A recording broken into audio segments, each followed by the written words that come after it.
Chapitre 28. Une fois hors de danger, nous reconnûmes que l'île s'appelait Malte. Les barbares nous témoignèrent une bienveillance peu commune. Ils nous recueillirent tous auprès d'un grand feu qu'ils avaient allumé parce que la pluie tombait et qu'il faisait très froid. Paul, ayant ramassé un tas de broussailles et l'ayant mis au feu, une vipère en sortit par l'effet de la chaleur et s'attacha à sa main. Quand les barbares virent l'animal suspendu à sa main, ils se dirent les uns aux autres « Assurément cet homme est un meurtrier, puisque la justice n'a pas voulu le laisser vivre après qu'il a été sauvé de la mer. » Paul secoua l'animal dans le feu et ne ressentit aucun mal. Ces gens s'attendaient à le voir enfler ou tomber mort subitement. Mais après avoir longtemps attendu, voyant qu'il ne lui arrivait aucun mal, ils changèrent d'avis et dirent que c'était un dieu. Il y avait dans les environs des terres appartenant au principal personnage de l'île, nommé Publius, qui nous reçut et nous logea pendant 3 jours, de la manière la plus amicale. Le père de Publius était alors au lit, malade de la fièvre et de la dysenterie. Paul s'étant rendu vers lui, pria, lui imposa les mains et le guérit. Là-dessus vinrent les autres malades de l'île, et ils furent guéris. On nous rendit de grands honneurs, et à notre départ, on nous fournit des choses dont nous avions besoin. Après un séjour de 3 mois, nous nous embarquâmes sur un navire d'Alexandrie qui avait passé l'hiver dans l'île et qui portait pour enseigne le Dioscure. Ayant abordé à Syracuse, nous y restâmes 3 jours. De là, en suivant la côte, nous atteignîmes Reggio, et le vent du midi s'étant levé le lendemain, nous fîmes en 2 jours le trajet jusqu'à Puzzole, où nous trouvâmes des frères qui nous prièrent de passer 7 jours avec eux. Et c'est ainsi que nous allâmes à Rome.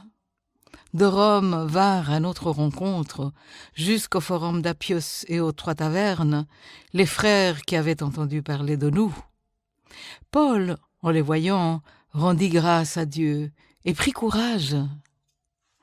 Lorsque nous fûmes arrivés à Rome, on permit à Paul de demeurer dans un domicile particulier avec un soldat qui le gardait.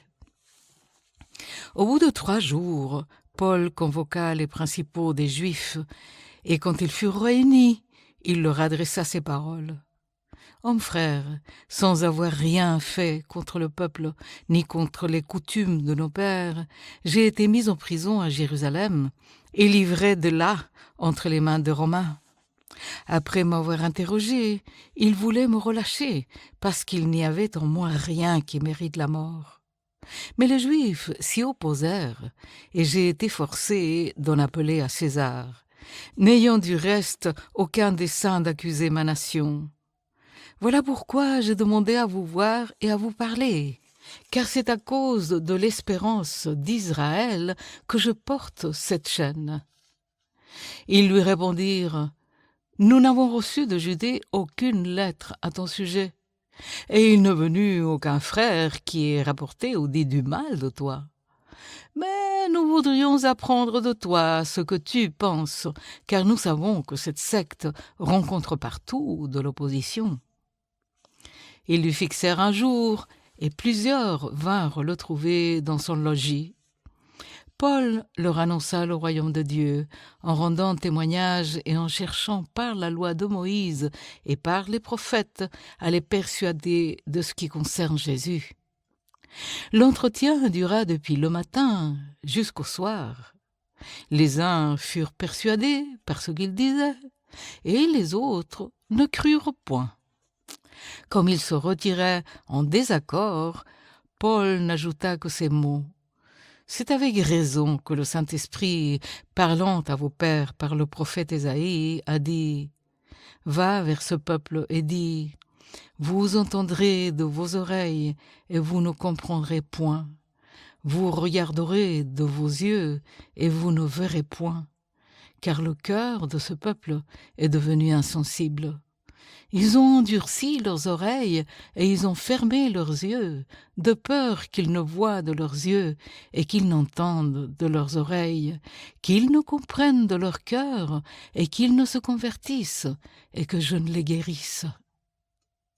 Sachez donc que ce salut de Dieu a été envoyé aux païens et qu'ils écouteront. Lorsqu'il eut dit cela, les Juifs s'en allèrent, discutant vivement entre eux.